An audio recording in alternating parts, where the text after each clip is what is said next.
በኢትዮጵያ ዳግም የተቀሰቀሰው ጦርነት። ሰላም ጤና ይስጥልኝ፣ እንደምን አላችሁ ውድ የሐማሜ ስቱዲዮ ቤተሰቦች?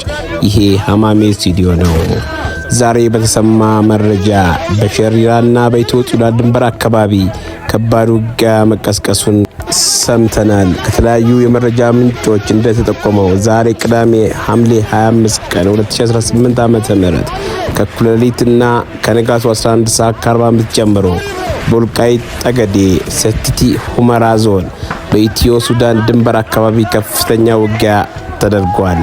የግጭቱ አጠቃላይ ሁኔታ በተመለከተ የሚከተሉትን ዋና ዋና ጉዳዮች ለይተን ይዘመተናል። የውጊያ አቅጣጫና ስፋት ከበረከት ተነስቶ ወደ ሸሪራና ነጭ አፈር ባሉት ድንበር አካባቢዎች አቅጣጫ የተከፈተው ውጊያ በእግረኛ በሜካናይዝድ እንዲሁም በከባድ መሳሪያዎች ጭምር የታገዘ ሰፊ ጦርነት መሆኑ ተጠቅሷል።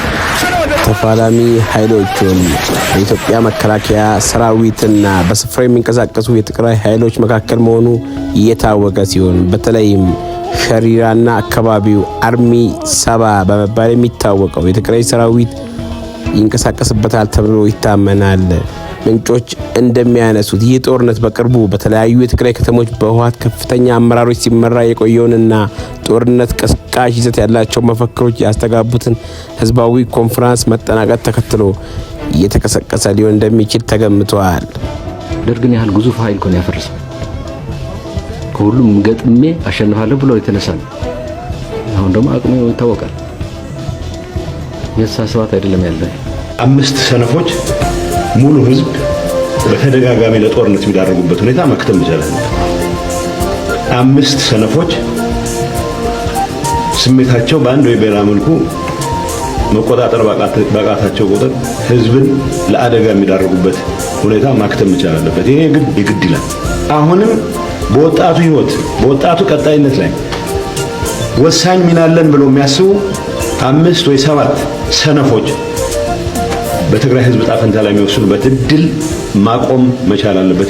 ከሰሞኑ ሲካሄድ ከቆየው የሚዲያ ጦርነት አንጻር ዛሬ ንጋት ላይ የተቀሰቀሰውና አሁንም የቀጠለው ይህ ከባድ ውጊያ ወደ ሌሎች ግንባሮችም እየተስፋፋ እየሄደ ነው።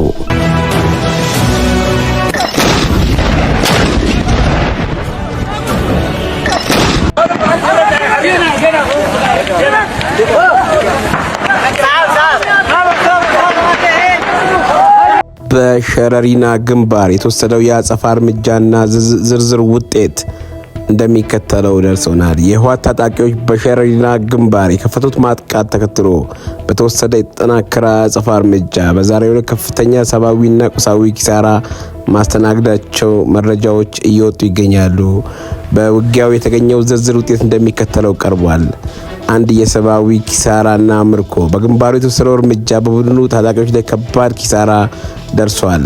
በዚህ ውጊያም የተገደሉ 777፣ የቆሰሉ 703፣ የተማረኩ አንድ የሻለቃ አዛዥን ጨምሮ 141 ታጣቂዎችና የተለያየ እርከን አመራሮች ተማርከዋል።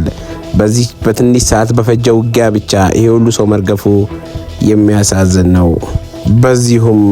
በዚሁም በተነሳው ውጊያ በቁጥጥር ስር የዋሉ የጦር መሳሪያዎች በውጊያ በርካታ የቡድን ከባድና ቀላል ትጥቆች ተማርከዋል። የነፍስ ወከፍና ቀላል መሳሪያዎች 1347 ክላሽ፣ 54 ብሬን፣ 5 ስናይፐርና 6 አርፒጂ ተማርከዋል። ከባድ መሳሪያዎች ዙ 23 በፓትሮል መኪና ላይ የተጠመዱ 2 ኮርኔትና 1 የ107 ሮኬት ሞርታሮች እየተማረኩ ሲሆን የቡድን መሳሪያዎች 9 ዲሽቃና 1 የዲሽቃ እግር ተማርኳል።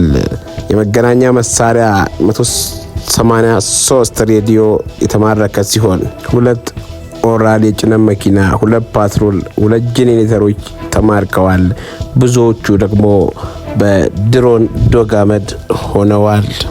በሸረሪና በኩል የተሸነፈው የህወሓት ጦር ወደ ማይካድራ ደግሞ አዲስ ትንኮሳ ከመሸ መፈጸሙ ተገልጿል። በተያያዘ ዜና አቶ ጌታቸው ረዳ በኤክስ ገጻቸው የደብረጽዮንን የሰሞኑን ንግግር አያይዘው ባሰራጩት እጅግ ነቀፋ የበዛበት መልእክት የህወሓት አመራሮች የትግራይን ህዝብ አንድነት በመበተን እንዲሁም በፋኖ በሱዳን ጄኔራል አልቡርሃንና በኤርትራ መንግስት ሻዕቢያ ላይ ተማምነው ዳግም ጦርነት ለመክፈት የሚያደርጉት ፉከራ የሚያመጣው ለውጥ እንደሌለ ገልጸዋል። በዶክተር ደብረጽዮን ገብረ ሚካኤል በወይዘሮ ፍትለወርቅ ገብረ እግዚአብሔር ሞንጆሪኖ እና በቀድሞ የደህንነት ሹም አቶ ጌታቸው አሰፋ መሪነት በጉልበት 4 ኪሎ እንመለሳለን በማለት የሚያልሙት ቅዠት በአስቸኳይ እንዲያቆሙ አስጠንቅቀዋል።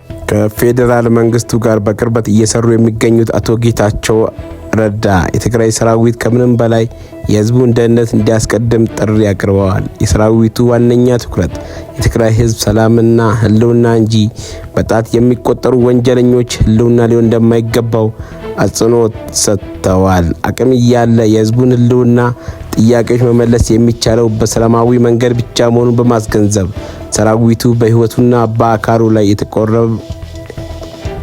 የተቆመረበት ያለውን ኃይል ይበቃል ሊለው እንደሚገባ አሳስበዋል። በመጨረሻም በሐውልቲ ወይም የህወሓት ጽሕፈት ቤት የመሸገው የብጥብጥ ቡድን ሲሉ የጠሯቸው እነዚህ አካላት በፉከራና በውጭ ኃይሎች ድጋፍ ተማምነው ጦርነት መክፈታቸውን ተችተዋል። 5 ሰነፎች ሙሉ ህዝብ በተደጋጋሚ ለጦርነት የሚዳረጉበት ሁኔታ መክተም ይችላል። 5 ሰነፎች ስሜታቸው በአንድ ወይ በሌላ መልኩ መቆጣጠር ባቃታቸው ቁጥር ህዝብን ለአደጋ የሚዳረጉበት ሁኔታ ማክተም ይችላል አለበት። ይሄ የግድ ይላል።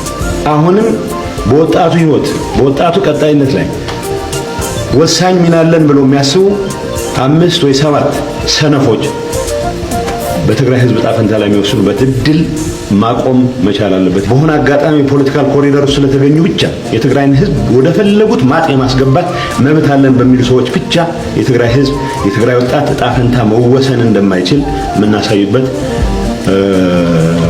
ጊዜ ነው። ደርግን ያህል ግዙፍ ኃይል ኮን ያፈርሰው ከሁሉም ገጥሜ አሸንፋለሁ ብሎ የተነሳን አሁን ደግሞ አቅሙ ይታወቃል። የሳሰባት አይደለም ያለ መንግስት ነው። የክልል መንግስት ቢሆን መንግስት ነው ማለት ማታ አቅም አለው። ልታወዳድረው አትችልም። አቅም በሌለበት ጊዜም ወደ ኋላ አይልም ነው። ትንሿ ኢትዮጵያ የሚባለው የመከላከያ ተቋም። ስለዚህ ተልዕኮ ደግሞ የውጭ ሲመጣ ብቻ ሳይሆን ዋጋው ለውጭ ምቹ ሁኔታ የሚፈጥር የውስጥ ቅጥረኛ ጸረ ሰላም ኃይል ተነስቶ ስርዓት አፈርሳለሁ ካለ ህግ አጠፋለሁ ካለ መከላከያ ሰራዊት እንደሚዋጋ አዋጁ ያስቀምጣል። ስለዚህ ነው ሁሉም የኢትዮጵያ ግዛት ደግሞ የመከላከያ ግዛት አማራ በለው ሶማሌ በለው አፋር በለው ኢትዮጵያ በለው ሁሉም ግዛት የኢትዮጵያ ማን ነው የመከላከያ ሰራዊት ግዛት ነው፣ ቦታ ነው፣ መንደር ነው፣ መኖሪያው ነው፣ መሬቱ የት ነው።